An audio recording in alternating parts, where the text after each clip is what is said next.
जिंदगी किस वक्त अपना रुख बदल लेगी ये कोई नहीं जानता। कब फूलों से भरी बगिया उजड़कर खाक हो जाएगी, कब मैदान बंजर रेगिस्तान हो जाएगा और कब खुशियों से भरी जिंदगी मायूस हो जाएगी, ये कोई नहीं जानता। ये कहानी है कनिष्का की, जिसे अंदाजा भी नहीं था कि उसके जीवन का अगला पल उसके लिए क्या लाने वाला था। एक ऐसा अंधेरा जो हमेशा के लिए उसकी खुशियों को खा जाने वाला था। मम्मा, तुम कब से तैयार हो रही हो और कितनी देर? जल्दी चलो ना, हम लेट हो जाएंगी। अभी आई लाडो, बस 2 मिनट, साड़ी तो पहनने दे। लगता है आप भूल गई है कि आज मेरी कॉन्वोकेशन सेरेमनी है और मैं फर्स्ट आई हूँ। आज के दिन मैं लेट नहीं हो सकती मम्मा। इसीलिए तो समय लग रहा है लाडो। जिसकी बेटी फर्स्ट आई है उसे तैयार भी तो फर्स्ट क्लास होना पड़ेगा ना। कनिष्का बचपन से ही पढ़ाई में बहुत तेज थी। हमेशा फर्स्ट आना, एक्स्ट्रा करिकुलर एक्टिविटीज में पार्टिसिपेट करना और अपने घर वालों का नाम रोशन करना, ये सब उसके लिए आम था। हड़बड़ाते हुए अपनी मम्मी और पापा के साथ कनिष्का अपने कॉन्वोकेशन में चली जाती है। I must say, Mr. and Mrs. Verma, you are very lucky जो आपके घर इतनी होनहार बच्ची पैदा हुई, वरना इस उम्र में तो अक्सर लड़के और लड़कियां भटक जाते हैं। पर कनिष्का दिन रात अपनी पढ़ाई में लगी रही और आज उसने हमारे कॉलेज का नाम पूरे स्टेट में रोशन किया है। स्टेज पर जाकर कनिष्का अपनी डिग्री लेती है। उसके लिए आज का दिन बेहद खुशी का था और वो इस पल को हमेशा के लिए कैद कर लेना चाहती थी। चारों तरफ खुशी का माहौल था। तभी कनिष्का की फ्रेंड्स उसके पास आती हैं। कनिष्का, इस बार तो हमें पार्टी चाहिए। हर बार तू बचकर निकल जाती है। अरे कौन सी मेरी जॉब लग गई है, इतनी भी बड़ी बात नहीं हुई है।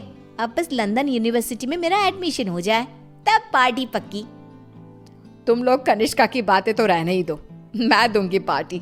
आफ्टर ऑल कॉलेज की डिग्री मिल गई है मेरी बच्ची को। She is a graduate now. तो आज रात को मेरे घर पर पार्टी रहेगी, तुम सभी को आना है। रात को सभी पार्टी में आते हैं। सभी बच्चे नाच कूद रहे होते हैं। तभी कनिष्का खिड़की पर जाकर बाहर देखती है, जहां सामने के घर की छत पर बैठी एक औरत उसे लगातार घूरे जा रही थी। ये मिस्टर शाह के घर में ये औरत कौन है? वो तो अकेले रहते हैं। तभी वहां कनिष्का की फ्रेंड आ जाती है। तू यहाँ रात को बाहर तारे देख रही है क्या? चल ना, सब कितना एंजॉय कर रहे हैं। कनिष्का नेहा के साथ चली तो जाती है, पर उसे बहुत अजीब महसूस होने लगता है, मानो कोई सदियों पुराना दुख उसकी आत्मा को याद आ गया हो। ये अचानक मुझे रोने का मन क्यों कर रहा है? और ये स्मेल कहाँ से आ रही है? मम्मी, मम्मी लगता है कोई पार्टी में नॉनवेज ले आया है। Are you gone mad, Kanishka? We all know कि तुम्हारी फैमिली वेजिटेरियन है। तो ये सड़ी हुई मछलियों का गंध कहाँ से आ रहा है? क्या मजाक है ये कहकर कनिष्का जोर जोर से चीखने लग जाती है। कनिष्का की आवाज सुनकर गौतम वहां आता है। ड्रामा मत करो कनिष्का, बस इसी कारण से ही मैं पार्टी वार्टी पसंद नहीं करता। चलो जाओ जाओ अपने कमरे में। सभी अपने अपने घर चले जाते हैं और इसके बाद कनिष्का का बिहेवियर और भी खराब होता जाता है। रात को 3 बजे अचानक उठकर कनिष्का दीवारों से बातें करने लगती है। उसकी आवाज सुनकर रीना भागते हुए आती है।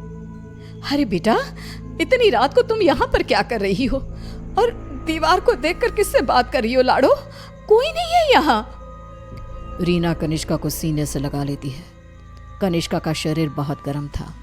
रीना ये देखकर सोच में पड़ जाती है। आज तक मेरी बच्ची ने कभी ऐसा बिहेव नहीं किया, आज क्या हो गया है इसे? शाम तक तो बिल्कुल ठीक थी और अब अचानक इतना तेज बुखार। ये सब क्या हो रहा है? रीना भागकर थर्मोमीटर लाती है और कनिष्का का टेम्परेचर चेक करती है, पर उसका टेम्परेचर बिल्कुल नॉर्मल था। ऐसा कैसे हो सकता है?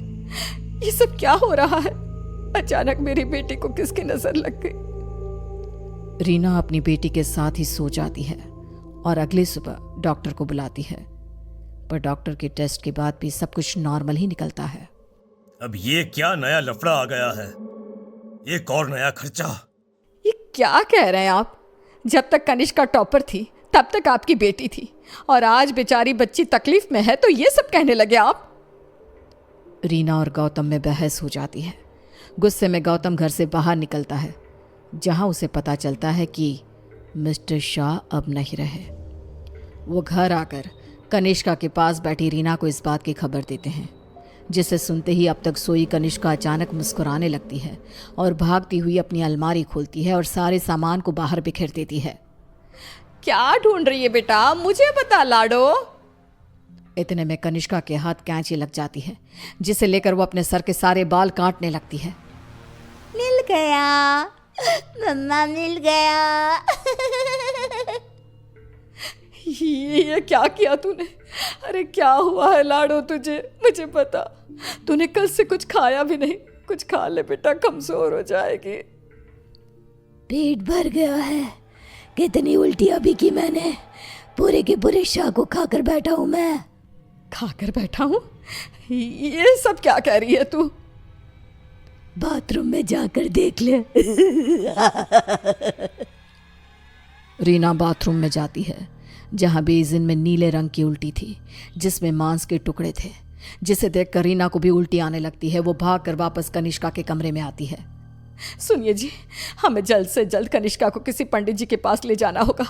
ये कुछ और ही है। आज के जमाने की होकर तुम ये सब क्या कह रही हो? ऐसा कुछ नहीं होता। गौतम अपनी पत्नी की बात को इग्नोर कर देता है। इसी तरह दिन बीतने लगते हैं।